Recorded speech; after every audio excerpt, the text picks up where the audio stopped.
What's good, YouTube, man? It's your boy Hood Gamer YB. We're gonna look at Primetime 3. So the third Primetime packs, man. We're gonna look at the players, keep a sweep, another episode. Who's worth keeping, who's worth sweeping.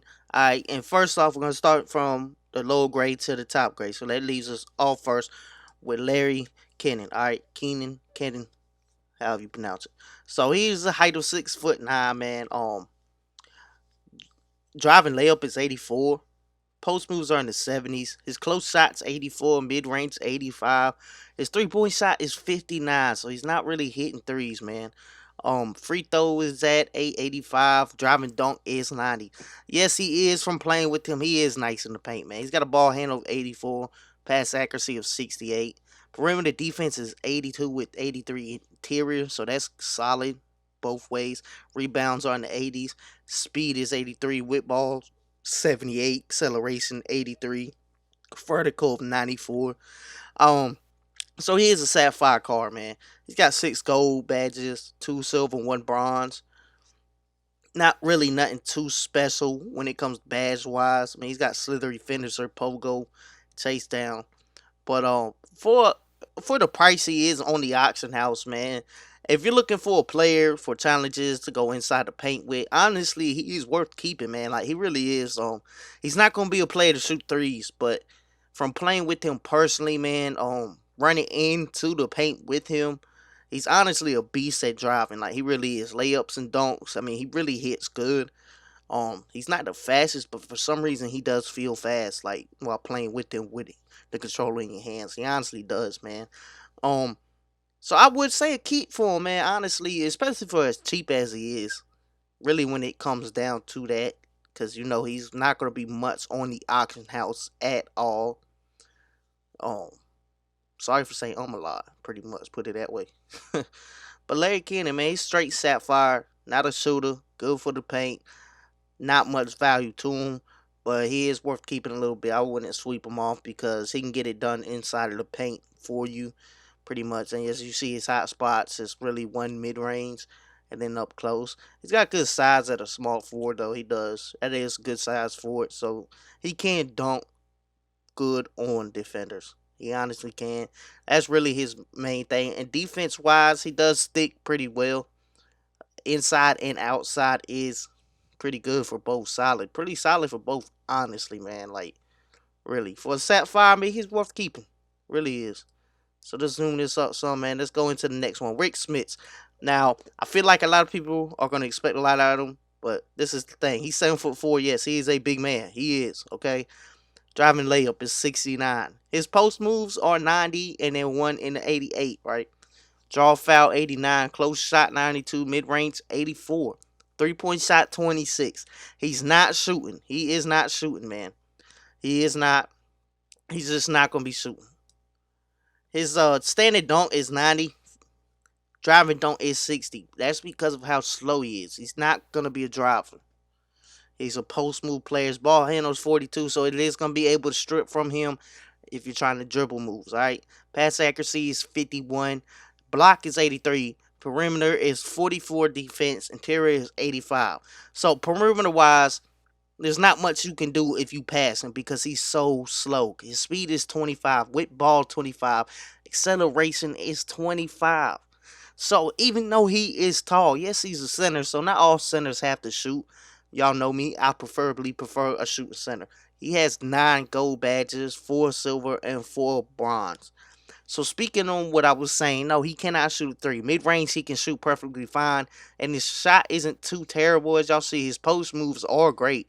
Like, as far as that, for offense, he's really good. But the thing really holding him back, because if you go up to him on defense, he's really good. But if you draw him out to the perimeter with a center that can shoot and he's not sticking to you, then you can just shoot the 3. And if he starts sticking to you, you can get by him easily because of how slow he is.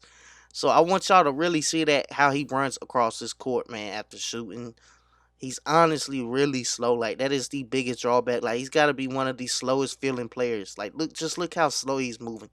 Without the ball as well, it's the same. So really, if you pass him, he's not going to catch up. This year is not as much as the same as last year, where The tall defenders, even though their speed was low, they were still moving faster than point guards.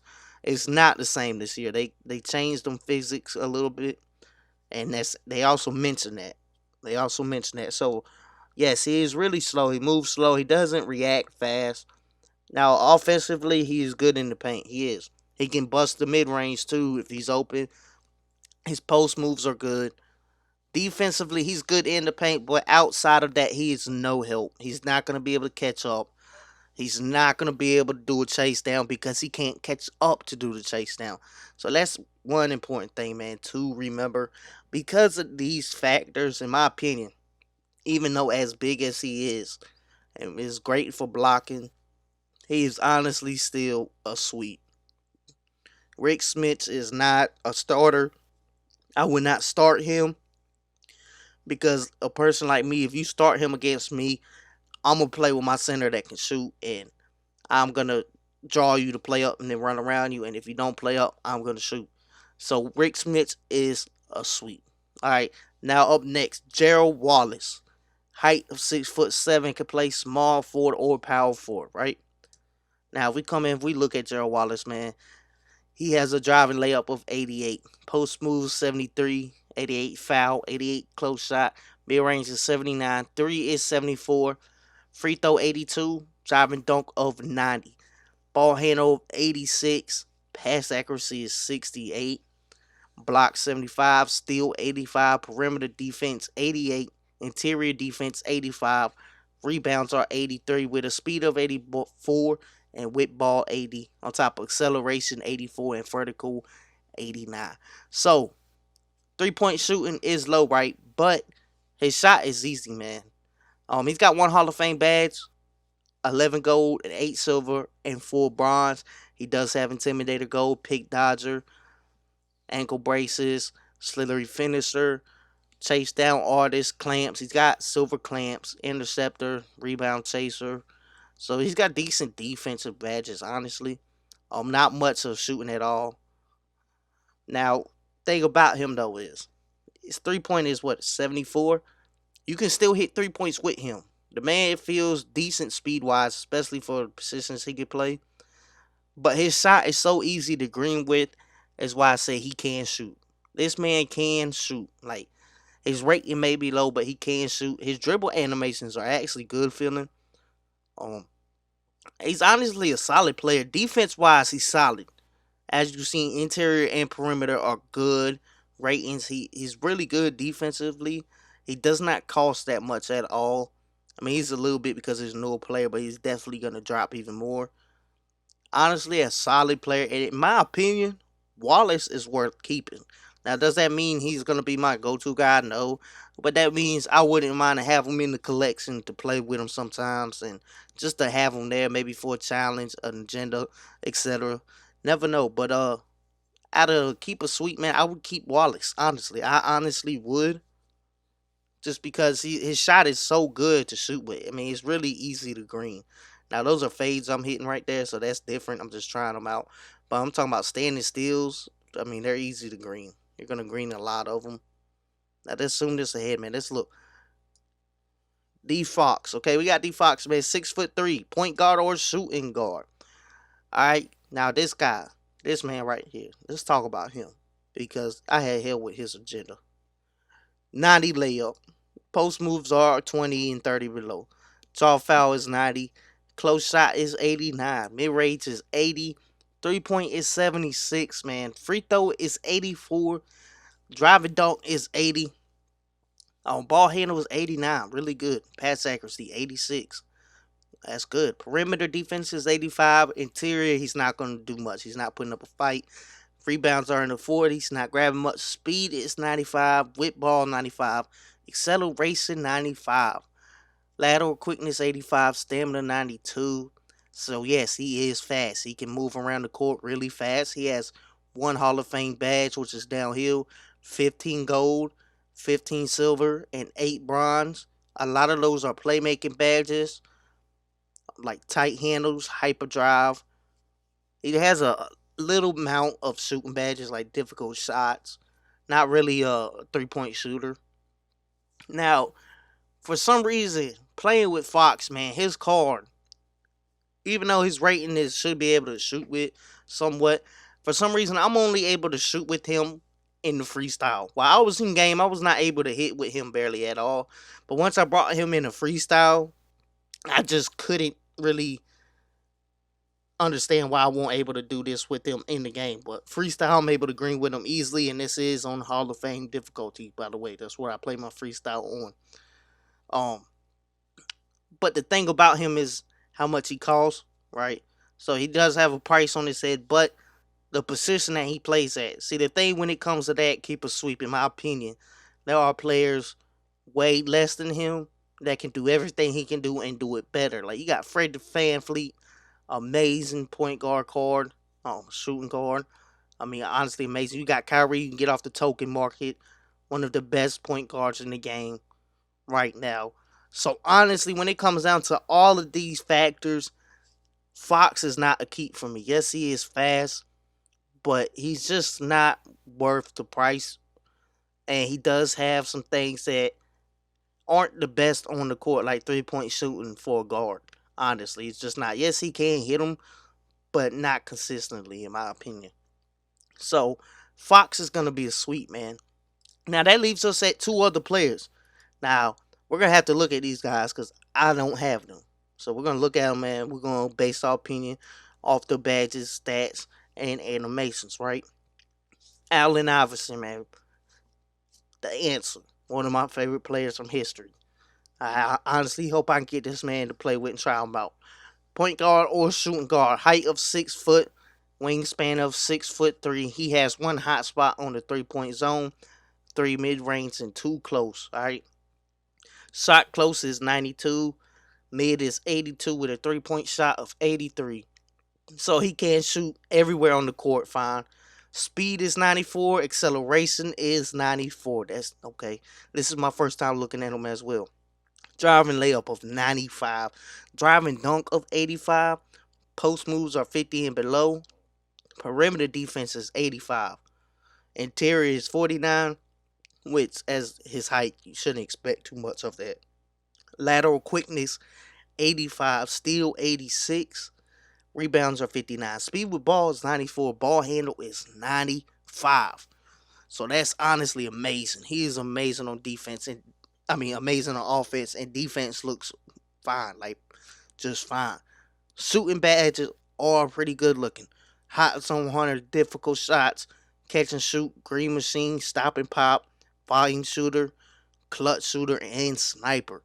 Finishing badges, he has 2 Hall of Fame, slithery finisher, giant slayer. Plus 5 gold and 2 silver. Playmaking badges, he has every single badge except for post playmaker. And he has handles for days on Hall of Fame with ankle breaker Hall of Fame. And he is fast, so he is going to be able to break ankles. So honestly, the badges are looking great on this card. Defensive wise, not much to it. Just pogo stick, ball stripper, interceptor, pickpocket, pick dodger, and hustler. It doesn't look like he has any defensive badges you can add, so you cannot add intimidator and clamps. That is a downfall. But stat wise, he's looking good. Animations, lower base Trey Burke with a release of 28, timing quick. Dribble style is Iverson. Combo size up and escape is Iverson. Crossovers LeBron James. Behind the back is Wiggins. Step back James Harden. Moving spin Tatum. Hesitation Levine. So not bad animations at all. Honestly, man, the way he is looking, yes, he's 6 foot, but he's a point guard, right? Right now, where we're at in the game, we don't have 7-foot point guards. So this man is very playable. And because of how good his stats are overall, all around, and his badges, this man is a keep. Honestly, he is a keep. I feel like he has a lot of potential to be an offensive threat with the ball. Now, defense, I feel like he's going to be able to hold his own just fine on perimeter. Interior, there's not going to be much he can do due to size, but great looking card, man. Honestly, great looking card. Now, we got one more. Chris Bosh can play power forward or center. 6'11" height with a wingspan of 7'3". Good height. especially for a power forward. Now, this man can shoot at a close of 92, shot mid 88 with 83 3-point, man. Speed is 65, acceleration is 65. I mean, he's considered a big man, so he is going to be slower. Driving dunk is 80. Driving layup is 83. Post moves are in the 90 or 92 all. Interior defense is 85. Perimeter defense is only 60, though. Lateral quickness is 56 with a steal of 69 and block of 83. 92 for rebounds. Speed with ball is 59. Ball handle is 58. Looking at badges. Finishing badges. He has Dream Shake, Grace on the Presser, Post Spin at Hall of Fame with 4 gold, 3 silver, and 1 bronze. Shooting wise, he has Set Shooter on Hall of Fame, Catch and Shoot Gold with Corner Specialist, Green Machine, and Sniper. So if you're running 5 out and you got this man as center and they're playing middle with the center instead of playing up on him, he's going to be a great man to pass to shoot. Bronze mismatch. 2 playmaking badges, a post playmaker, break starter. Defensive badges, not much, but they can be upgraded. You can add clamps and intimidator, plus any of them. You can add all the defensive badges. Actually, don't know how many, but they're all possible to add. Box, he already has box, brick wall, rim protector, and worm. So honestly, he's looking solid, man. Like for a center, I would play Chris Bosh at a center. I wouldn't put him at power forward because you got power forwards close to that side with more speed that could really cook him up. But center wise, it looks like he would be an amazing center. He's not 7 foot, but that's fine. He's 6'11". Can still, and we know how defense is this year in the paint. Little guys are still causing misses on big guys. Animation wise, he has set shot 7, release 77. I'm not a big fan of set shots. Dribble style power. Size up Kobe Bryant. Moving crossover Kumpo. Behind the back Luka. Step back Kumpo. Spin Anthony Davis and hesitation Levine. Nothing special to his animations, but he is a big man, so most big men are like this. I would honestly keep Chris Bosh. I'd probably, depending on how his shot feels. I'm not a big fan of set shots, but depending on how it feels, I would actually start Bosh at a center. If not, he would be a bench center. Honestly, so I'm really surprised by how Bosh is looking. So Chris is looking like a good card, man. He really is. So that wraps up Keeper Sweet, man. Sweet Rick Schmitz. Get rid of him. Just get rid of him. And Sweet Fox. They're the two to sweep out of this pack. Honestly, in my opinion, Bosh and AI are worth the keep. Cannon's worth the keep due to how low his price is, and he's just a solid driver for a Sapphire. And Wallace is worth the keep too because he's solid. So that's my opinion, man. If you like this video, hit that sub button, hit that like button. Make sure to follow me on Twitch at HoodGamerYB live daily. Always grinding my team. Even playing Park. I'm hitting a double-double this year, man. Level 40 on both. Hitting Legend and level 40 every season on my team, alright? So fuck with me, not against me. Be easy, not sleazy. It's your boy HoodGamerYB, and I'm out.